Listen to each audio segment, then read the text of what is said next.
na yung ating inihaw na bango. Super sarap oh. Kulay pa lang, napakayami na.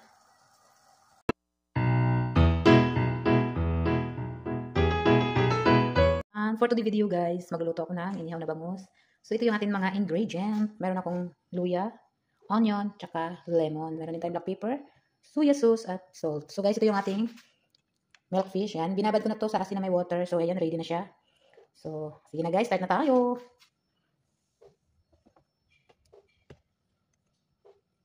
So ito siya guys. Siyempre, mag-iwan na tayo ng lemon. Ating lemon.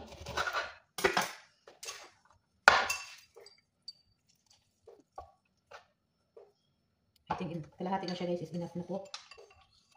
Tapos sa ating soya sauce. Yan para lumasa guys, sumarap. Meron tayong black pepper. Ayun, kayo na po guys, balang magtansya kung gaano kadami ilagay nyo. So yung ating kamatis, ating loya. Yan, nakita nyo guys, ating kamatis, tsaka luya. Tsaka ating onion. So i-mix lang natin siya.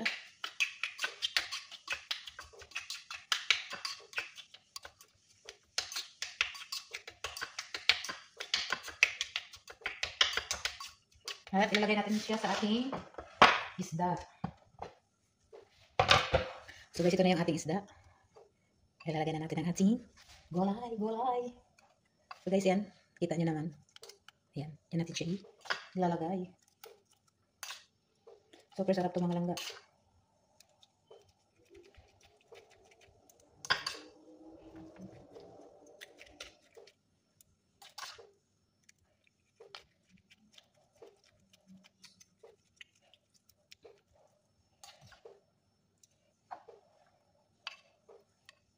Para mabilis. Saka ilagay natin lahat. Ang higa kasi guys ang isda. Hindi siya marunong tumayo eh. Wait lang.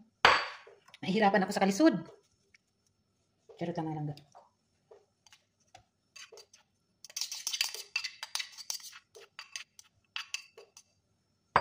Siyempre yung natapo dito. Ilagay natin.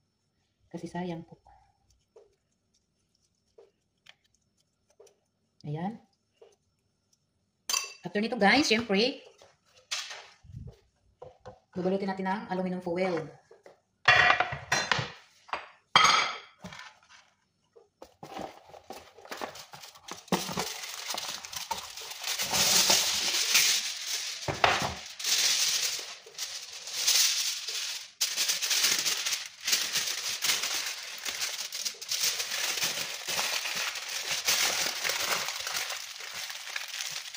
So guys, ito na yung ating isda. Ngayon gagawin natin ay iluto na natin siya. So mainit na yung ating kalan.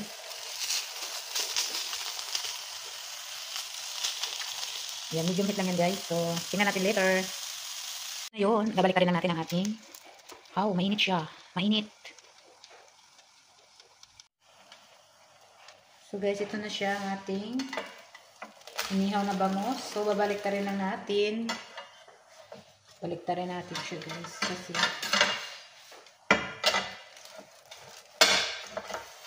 ayan.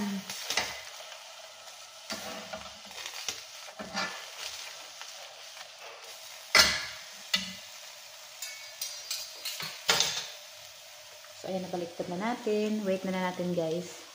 Hanggang sa tuluyan ng maluto. Ayun, lumabas na ang kanyang katas. Masarap yan.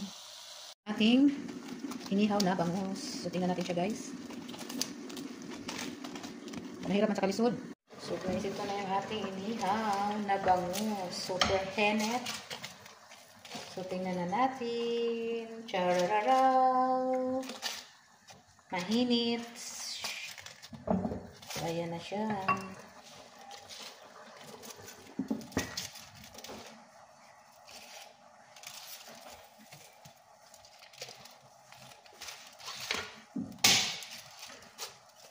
So guys, sarap. Ang sarap po ng ating inihaw na bangus. Ayan, thank you for watching guys. I love you all.